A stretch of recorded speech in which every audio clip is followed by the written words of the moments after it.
Good morning, I'm Andy Sixsmith and welcome to SportsByte's review of the BUCS Short Course Swimming Championships 2012. Over the next 10 minutes or so, I'll be discussing what happened last weekend, the high points, the low points, and also the more humorous points. Now, the University of Sunderland took a 14-strong squad down to Ponsforge in Sheffield, and I am delighted to be accompanied by 4 key members of that squad.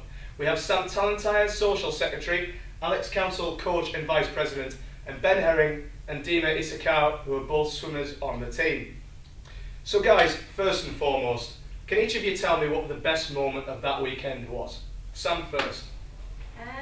Possibly watching Dima try and make friends with other teams. It's an excellent shout. Dima, I think we'll come on to you then in that case. I made friends, but the half end of the weekend was PB in my 50 freestyle. What time did you go in your 50-minute freestyle? 26.45. It's not bad. Considering how I'm training a couple of years. Yeah, it's pretty good. Alex, what about you? Oh, I think just watching such huge performers swimming. Great, incredible swimmers, and some just being able a chance to be in the same building as them is definitely the best. Any particular names that you were overawed to see? Oh, definitely Jameson. Jameson? Definitely. Well, the mixed silver medalist, I suppose, he stole the show there, didn't he? Ben, come on, what was your best moment of the weekend? For me, it was just getting away with the team, spending time. I mean, the only time we've spent together is training, and it's not the most social area when you're training, so spending some quality time with people was definitely my high point. It's good to touch upon that, actually. I mean, Sam, from a social secretary point of view, how did you feel that the team have come together over the course of the weekend, as opposed to how they were several weeks back when this team was just being established? It's actually a team now, as opposed to when we went away, it was just a group of little groups who knew each other. Now everyone will have a bit of banter with each other after the experience of the Saturday night mainly. Yeah, the Saturday night, well, talk us through, I don't know, which one of you want to talk me through this Pokemon phenomenon that hit Sheffield on Saturday night? I think we'll start with Ben, as it was your idea. Alex said it was my idea, and I can't really talk you through the Saturday night per se. But it was something fun to do. Everyone got involved. Definitely. That was just everyone getting involved. Yeah. It didn't matter if you've got to spend £40 on a costume or £4, but if you're involved in that thing, that brought the team together a lot as well. Yeah. Seeing everyone looking stupid. Speaking of looking stupid in costumes, come on, who was the best and who was the worst fancy dress across the weekend? Alex, how are you looking at you? I think Alex was one of the best. What was Alex? Blastoise, that was it, yeah, Blastoise. Apologies if you don't know anything about Pokemon, the next 20 seconds or so, it's going to be very, very dull for you. What was the worst fancy dress across the weekend? I thought Pikachu was alright. Pikachu looked quite good. He looked very skinny. He looked very skinny. Pikachu in the cartoon was had a bit more beef on him. Did he? The yellow came off a bit. I'm sure the yellow paint came off as well. It looked better in February when we'll come on to that. Who was the worst fancy dress across the weekend, do you reckon? Dima, because he wasn't even a Pokemon. Dima wasn't a Pokemon. No, that doesn't really help. But, alright, we talked about that and we joke about hitting the town on a Saturday night. But how important was it, Alex, that night for the team actually coming together, not only as like a team or a squad, but as a family? Very, very important. I mean, it became obvious just how important it was the next morning. Yeah. I mean, on the Saturday, we were all sort of trying to get to know each other. After that Saturday night, we were as a family. Yes, there was a few people hungover, a little, yeah. but everyone was a lot closer together. It was great to see. Yeah.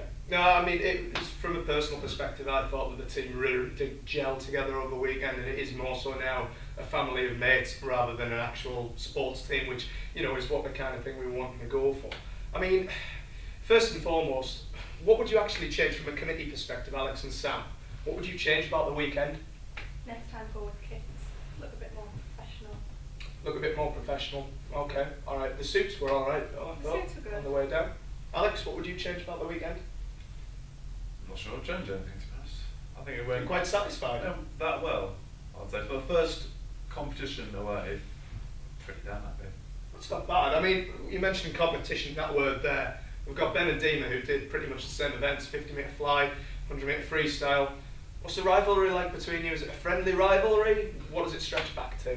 It's a very strong but friendly rivalry. Yeah. It's not so much I'm going to beat Dama or Dama's going to beat me. It's you do your swims. If you're in the same heat, it's just kind of like the same heat. It's we want each other to do well. Yeah. It's not about damn you beat me. It's yeah. If you beat me, well done. But if I beat you. It's excellent now because I mean I noticed that Dima, you were in one of the first heats for the 100 metre freestyle, and Ben was a couple of in the next heat actually, the very next heat, and it showed that you almost upped your game to see that, and I mean that's good to have within the team, just that little bit of rivalry. With the dust settling now, BUCS has finished last weekend, we're all recovered just. But what next? What are the training plans for you, Alex, ahead of the BUCS Championships in February? I think looking towards the next BUCS February, I think it's just actually getting everyone into training, into the pool, and actually, rather than having everyone trying to get to know each other, has got to the point now, right, we need to sit down and get training properly. And Sam, how helpful do you think will BUCS prove in encouraging people to actually start attending the training sessions? It's certainly motivation because everyone knows it's not just about the racing on the weekend, but if they are prepared to commit to the training, there'll be other incentives. Well, we said there, we've got Ben and Dina, obviously. How much of an effect is it going to have in you? Did you watch over at the weekend and think, you know what, I actually do want to get back into the training perspective? Yeah, I was looking at people and I was thinking, I could probably swim faster than them if I tried training properly. Yeah. So A little bit of motivation. Yeah. Ben, what about you? It was 3 years since I'd last competed, and I'd never stopped swimming because I didn't like competing. And I was like, I've got the bug again. Yeah. I love it. And I would, like Dana said, I was looking at people who I used to swim with. They were getting into finals and thinking, I was faster than you. Yeah. I want to get back to that. I can. Yeah. Obviously, I've got uni commitments, but yeah. I can do it. It's definitely all more goal. I mean, you both hit on it there, actually racing people who you used to beat. I mean, I watched Michael Jameson and I used to race against him when I was 11, 12, a long time ago now, and to see him winning an Olympic silver medal and you think, you know, what could have been? But, you know, different ideas. Now, the thing is, there's obviously over 50 teams going down to Sheffield for the BUCS Championships. Was there a particular team you liked? Was there a particular team you disliked, Alex? Liked in terms of social side or competing? As an all-round side. An all-round side.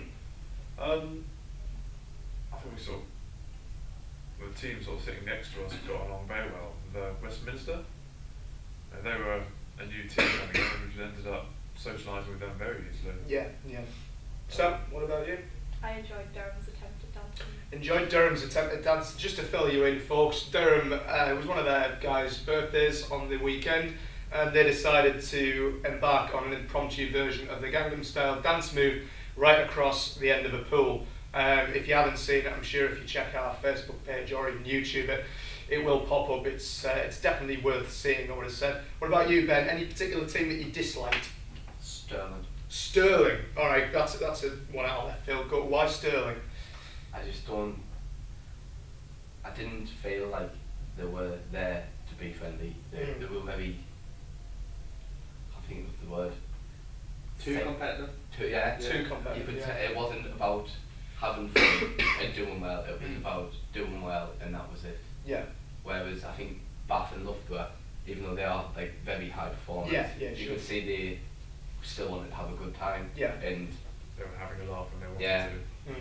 Whereas Sterling, it just seemed far too serious, and you never saw them really socialising with any other groups from different universities. Yeah. Where you could see when you're down waiting a race, people from Loughborough or Bath, they were taught people from Sterling.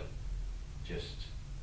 It's a strange one. I've heard that about Sterling a few times. Just they're definitely below the levels of Bath and Loughborough, but they aspire to be on that level, so they think they have to be extra professional to actually get there. It's a shame, really, but I mean, they do have some quality swimmers. They do, yeah, they do. I mean, I noticed over the course of the weekend they were hitting PBs, they were hitting extremely good times, and you know, it's just a shame that they can't actually incorporate that social side into it as well. But Dima, what about you? Is there a particular team that you disliked? Maybe Manchester Met. Just a megaphone. Just shut up over the calls. Yeah. And especially Sunday morning. Oh God. What was Sunday morning like for you, Dima? It was eventful. Eventful? Yeah. Okay, alright. Endless. Merely just recovering from Saturday night. I don't remember nothing. It was an interesting night, let's be honest. Okay, well, let's start wrapping it up. Sam, Alex, as part of the committee, what's next for this university team? I think now that we've sort of know each other, getting into training and trying to develop it, both size and ability, so that next BUCS we go to, hopefully we'll be able to actually put our name down and get ourselves noticed. Yeah. Sam? Socially, plans are being made for next February already. What's the next fancy dress on the list? Superheroes bag? Yeah, probably. Is this your idea again? No, I embrace Discussion. it. Well, if it's as eventful as Pikachu and Pokemon were, I didn't mean to highlight Pikachu as the one off there. I mean, he looked pretty good, I thought, but I might be slightly biased. But superheroes could work, definitely, as long as no one starts running around Sheffield half naked at 2 o'clock in the morning, I suppose. Everyone will be happy. That's never happened. It's never happened for this team. We're a nice, clean team, just to highlight. Okay, well, what can we actually learn, do you think, guys, from this weekend to take into February's championships, Sam? I think just to keep going as we are, but maybe push the training side a little bit more, so we'll have chances of getting people a little bit further than the first heat. Dima, what do you think? I agree with Sam, just more training really, because overall the weekend was fantastic, just train well, not bad. Yeah. Ben, do you think? The fact that being on Forge now, because it is an experience, the first time you go there, it's massive. I mean, if anyone's been to the Aquatic Centre, it's a lot bigger than the Aquatic Centre. Yeah, sure. And I think it can be, even if they don't show it can be a bit overwhelming. That many people watching, I think that experience will help people as well. Yeah. Alex, you have final say on this? I think definitely pushing up the times and the training, but definitely keeping the social side of it as well. Has to be done. Everyone has to experience the social side, unfortunately. Well, guys, we are running out of time, but Ben, Alex, Sam, Dima, many thanks for joining me on the show today. So, with 3 months to go until the BUCS Long Course Championships in February, it looks like it's going to be a rather busy festive period for the Sunderland swimmers as they aim to build on last weekend's successes. But, whatever the case in February, it looks as if this squad is going places, and quickly. From me, Andy Sixsmith, thank you for watching, and goodbye.